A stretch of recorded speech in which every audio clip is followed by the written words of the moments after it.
Okay, it is Wednesday. Welcome to Ask Uncle Lee. And if you are new here, what we do around this particular slot segment is people ask me questions, I answer them.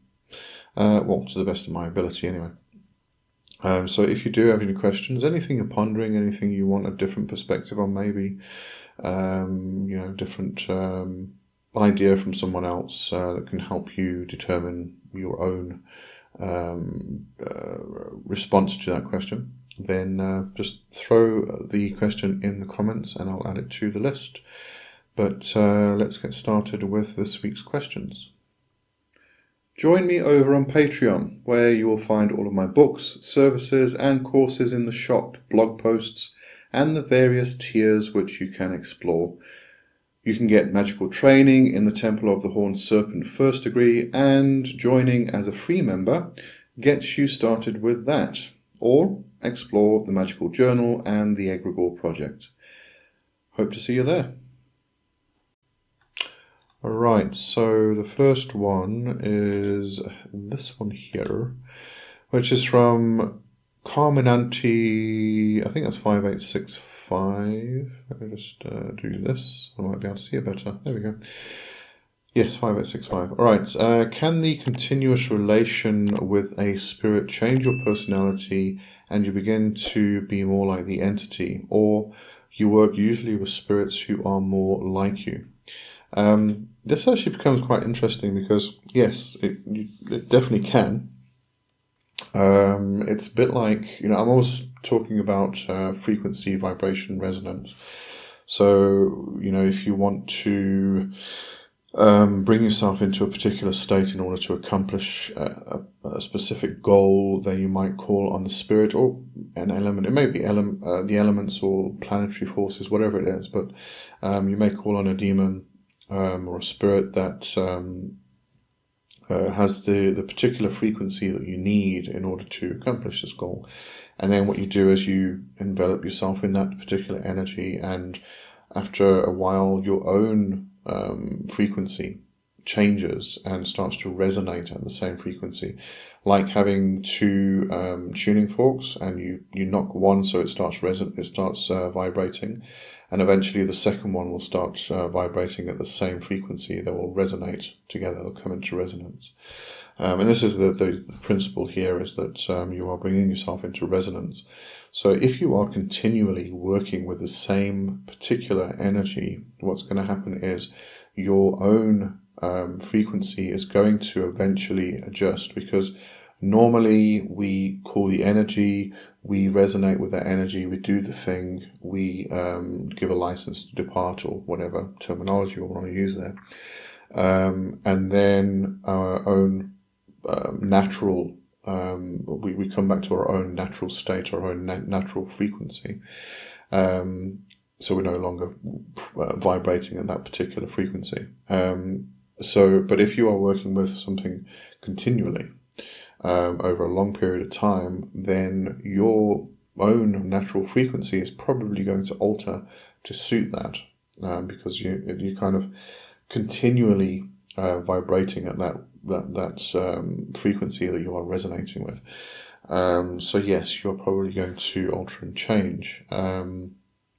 Now, do we do this in order to change ourselves, or do we normally work with spirits which are already suited to our own personality and our own frequency? That depends on what you want to accomplish. If you think of something like, I'm going to say, Bhakti Yoga, which is devotional, giving devotion to a particular deity. And you kind of continually give that devotion, and therefore you are continually invoking that energy, and therefore you may change to it. That's one aspect of looking at it. But quite often people will find that the spirit, which a lot of people refer to this idea of the matron and patron, also the terminology witch mother and witch father, which is my preferred terminology. It's that deity, entity, spirit, demon, which stays with you. It's kind of with you for your entire life, kind of guiding you, pushing you in particular directions. And that tends to sometimes be a spirit which is not suited to your own personality at the time, but kind of embodies what you need to become or what you want to become in life. So, because you are working with that particular spirit on a constant basis through an entire lifetime, or the rest of your life at least, you kind of start to alter and change to suit that particular frequency. So, yes, to all of that. But at the same time, you may like who you are. You don't want to change. Therefore, a spirit may come along, or you may decide to work with a particular spirit that suits you and who you are at that moment. So no hard and fast rules there, but yeah, great way to. I think it's how we actually all work with the spirits. Actually, at the end of the day, we pick energies that we want to be in order to become that, because we want to make shifts and change and improvements in our lives. So we kind of, that's why we do it. Anyway, okay, so that does that one. The next question is from Kiawata 1. I just want to go over here so I can read it properly. Sorry, I've got the right one. Yes, I do. I'll post another question, Lee. Thanks very much. Always need questions, because otherwise we run out of questions, we run out of things to talk about on this particular segment. I've been meditating regularly now for a few months, trying to connect with certain spirits or demonic divine. I can meditate for hours. Congratulations. Not many of us can't. And I get some interesting sensations, but no messages, audio or visually. All I see is blurred moving light on a dark background. It seems like a screen which wants to focus but just won't tune into the right frequency. S. Connolly writes that this is due to inexperience or failure to face one's fears. Love to get your feedback. Thank you, it's a pleasure. So yes, and more. Probably due to inexperience, because you need to continue practicing visualization, concentration, focus types of exercises within your meditations. And that takes, you can do this for years and still not reach a point where you are seeing, you're getting like vivid, photographic-like visualizations. It depends on the person. You may not be that person who does get visual aspects, but you may be. So keep training the muscle, and once it's there, keep training it. You can't just stop, because then the muscle kind of deteriorates. So you've got to keep, just keep it up, keep doing it. But also failure to face one's fears. This is an aspect which some people talk about.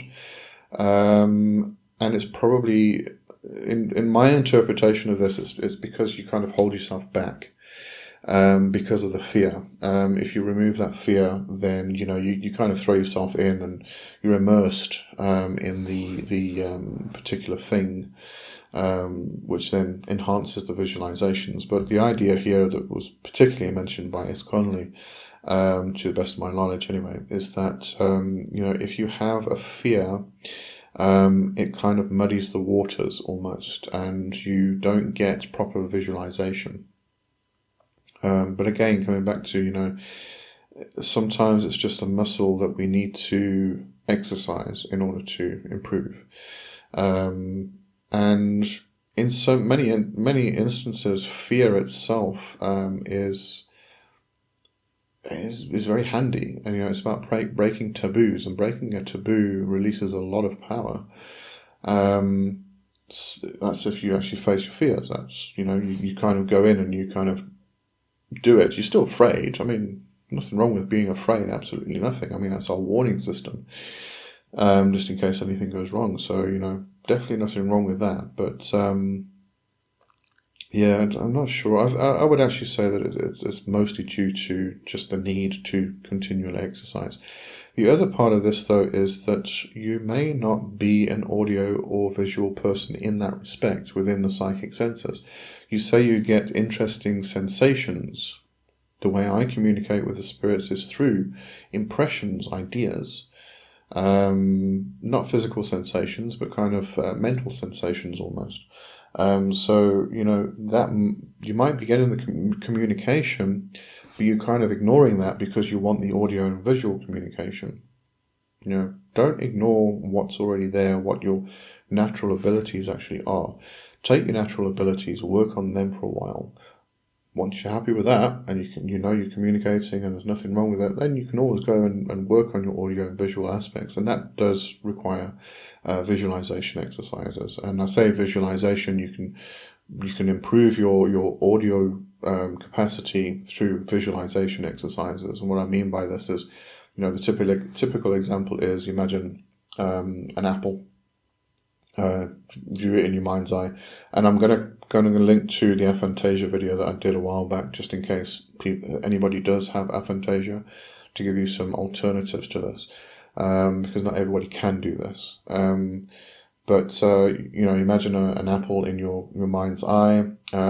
Start building it. If you kind of see it as that, how did you explain it? Light on a dark background. If you kind of see that visualization as that, then it's really you just need to exercise the muscles, because there's no fear in just imagining an apple, so it wouldn't be that aspect which is coming into play here. But so you visualize the apple, and then if you want to improve your audio senses, then what you would do is you would bite into the apple and hear the actual crunch that it makes. You can tap on the apple, that makes a sound, and psychically hear that sound. Instead of just using the visual, you can incorporate audio to this, the audio aspects of crunching, of tapping, knocking. You can incorporate the sense of smell, the psychic sense of smell into this. Imagine the smell of the apple as you bite into it. It releases a scent. What's the smell? So you can actually use this visualization exercise to enhance other psychic abilities besides just the visual. Coming back to the whole idea that the psychic senses are not just about the psychic eyes. Visual incorporates, and seeing and sight and all of these terms incorporate the entire being, not just one or two senses.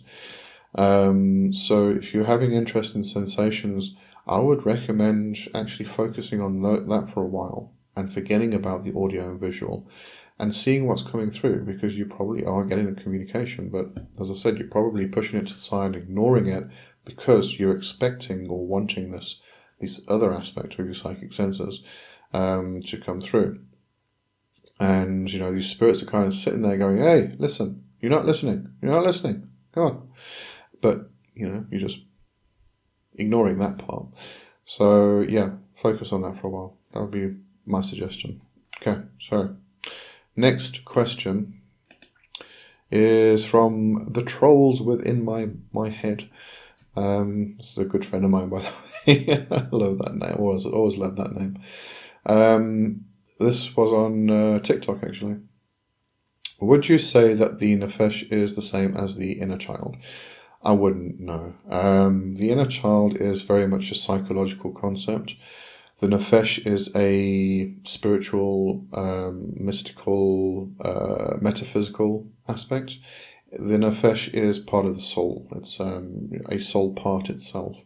And, I refer to the Nefesh, which is a Kabbalistic term or a Hebrew term. But really we find this in a lot of different traditions, and it's mostly traditions that hold a three or a tripartite soul ideology. You've got the higher, middle, and lower souls or selves. And Nefesh is just a term that is given to it within Kabbalistic ideology itself. But it refers to the lower self, and this is the instinctual self. It is the part of us that knows everything. it has access to all knowledge, past, present, future, and there's no time to begin with anyway, so it just has it has access to all knowledge, everything that ever was, ever is, and ever will be. And it's an incredibly powerful part of our soul, and I think it gets ignored a little bit too much. You can make friends. Yes, you can make friends with the lower self, the Nefesh, but it's very different to, when you're talking to your Nefesh and you are communicating with your Nefesh, you're trying to access particular knowledge or something like that. And you also might want to access a particular memory, for instance. Therefore, you can go and sit with an Nefesh and just kind of, ask for that access to a memory or some knowledge or something like that. But that's a very different conversation than one you may have with your inner child, which, as I said, is a more of a psychological aspect. Yeah, I think that's not much more to say about that, actually. So that brings me to the end of the questions for this week, and I'll see you all next week. Thanks for watching. Bye bye.